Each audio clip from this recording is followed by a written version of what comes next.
Le temps du sacrifice est révolu. Tu t'engages enfin vers toi. Alors, j'ai envie de te dire il est temps, clairement. Il est temps que tu arrêtes le sacrifice pour les autres et que ce soit un mot qui soit clairement banni de ta bouche et de tes faits. Le sacrifice n'a jamais rien donné de bon. Et en fait, tu t'aperçois qu'avec le temps, tu t'es beaucoup sacrifié pour les autres. Mais pourquoi ? Quel en a été le résultat ? Le résultat aujourd'hui, c'est que tu dois changer et en fait, tu t'engages enfin vers toi. Tu te fais la promesse d'être une meilleure version pour toi-même et de t'apporter ce dont tu as clairement besoin. Bon, qu'est-ce que ça nous donne ?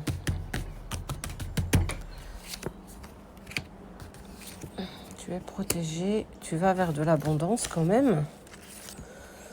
Et le pardon. Oui, il est temps enfin de te pardonner. Pardonne-toi d'avoir trop sacrifié, pardonne-toi d'avoir donné trop de ton temps, de ton énergie, mais peut-être aussi même, je te dirais, de ton amour. Tu es quelqu'un qui veut absolument aimer les autres passionnément, profondément, avec beaucoup d'abondance. Mais ce sacrifice t'a clairement desservi. Est-ce qu'on t'a autant aimé que toi tu as aimé les autres ? Est-ce qu'on t'a autant apporté que tu as pu apporter aux autres ? Peut-être pas. Communication, réussite. Je trouve ça top.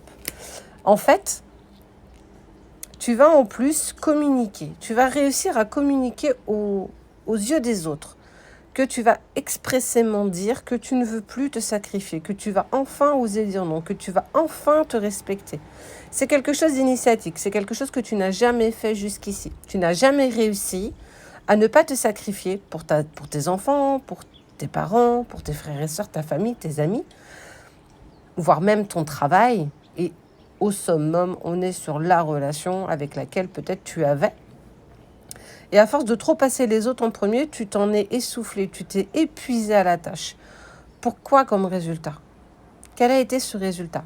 Qu'aujourd'hui, tu oses communiquer sur ce que tu ne veux plus, sur ce que tu ne souhaites plus. Ouais, je sais, je parle encore du nez. Encore bien prise, la cocotte. Et tu attires à toi ce qui t'est nécessaire. Tu es dans un cycle de vie où en fait tout change. Tu es en pleine transformation, en pleine mutation. Et on voit que tu attires à toi ce qui te revient de droit, ce qui t'est nécessaire. Une relation plus posée, la façon dont tu vas te regarder dans le miroir. Tellement de choses en fait, j'ai envie de te dire. Et on parle de relation sacrée, de l'ordre des choses. Ok. Culpabilité. N'y aurait-il pas quelque peur dans ton cœur, même si toi tu le sais, une relation qui t'a fait bouger les choses ? Est-ce que du coup ce fait de ne plus te mettre dans le sacrifice est quelque chose que cette personne que tu as rencontrée, on te parle de l'ordre des choses, t'a amené petit à petit, excuse-moi, à prendre en compte ? Est-ce que justement ne plus te mettre dans le sacrifice, c'est parce que cette personne est sortie de ta vie et qu'elle t'a poussé inconsciemment à ne plus te sacrifier pour les autres, à ne plus te faire vœu d'obéissance, te mettre dans le silence aussi. Ça veut dire que les gens t'ont blessé et que tu étais dans cette phrase que j'adore dire, c'est pas grave, et qu'aujourd'hui, ça y est, tu t'imposes, tu prends ta place. T'es prête, hein ? Tentation. Et il y a quelqu'un qui est tenté de trouver un équilibre à tes côtés. Tout a un sens, en fait. Tout a vraiment un sens. Homme ou femme, tu adaptes toujours à ta situation. Tout a un sens. On voit que cette personne, en fait, elle trouve un équilibre parce que tu trouves ton équilibre. Parce que tu n'es plus dans le sacrifice, donc l'autre ne le sera plus non plus. Tu vas oser communiquer, il va oser communiquer. En fait, vous êtes vraiment des vases communicants. Tu vois, cette carte-là. Hop là. Vous êtes des vases communicants énergétiques, mais aussi dans la matière. Plus tu vas mettre en place, moins tu seras dans le sacrifice. Plus tu vas te respecter, plus tu vas t'aimer, plus tu vas gagner en confiance en toi, plus ce sera évident pour toi. Et plus ce sera évident pour l'autre aussi également. Et bien oui, forcément, à un moment donné, vient la communication, les compromis en amour.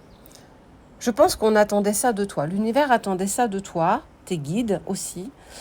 Tu es incroyablement guidé, tu es incroyablement protégé. Je ne dis pas que tout ça se fait facilement, sans heurts, sans tristesse, sans culpabilité, d'oser enfin dire non aux personnes qui sont là pour ce que tu leur proposes et non pas pour ce que tu es.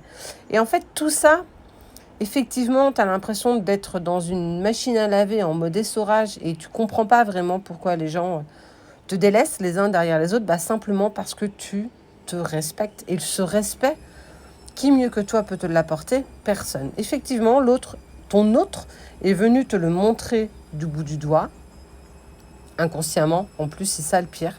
Mais tes guides sont tellement fiers de ce que tu mets en place que c'est là où tu dois aller. Et on voit qu'en plus, ça permet à la personne de ton cœur de revenir pour te proposer un certain compromis, quelque chose qu'elle a envie ou que cette personne a envie de partager avec toi. Et bien, après un voyage en solitaire, bien entendu, et tu vois, le voyage de l'âme, rien ne peut l'arrêter. Même pas la matière. Tout est parfait. Tout ce timing est parfait. Tout ce que tu mets en place est parfait. Tout ce que l'autre met en place est parfait. Tout ce que tu vis, même inconfortable, est parfait. Tout a un sens. Et ce sens, c'est tu commences à te respecter et tu verras. Oui, malheureusement, tout le monde ne va pas t'accompagner. Tout le monde ne fera pas partie de ta destination. Mais c'est ainsi. C'est pas grave. Ouais, sympa la machine. Elle est en train. Mode essorage, tu vois, c'est ce que je te disais. T'emmèneras pas tout le monde avec toi. Est-ce que c'était le but? Je ne pense pas. Est-ce que c'était dans ton chemin de vie? Certainement. Le sacrifice ne doit plus faire partie de ta vie. Et en plus, on voit qu'il y a connexion avec la personne, peut-être pas la plus importante, parce que la plus importante c'est toi, mais la personne pour qui ton cœur vibre intensément.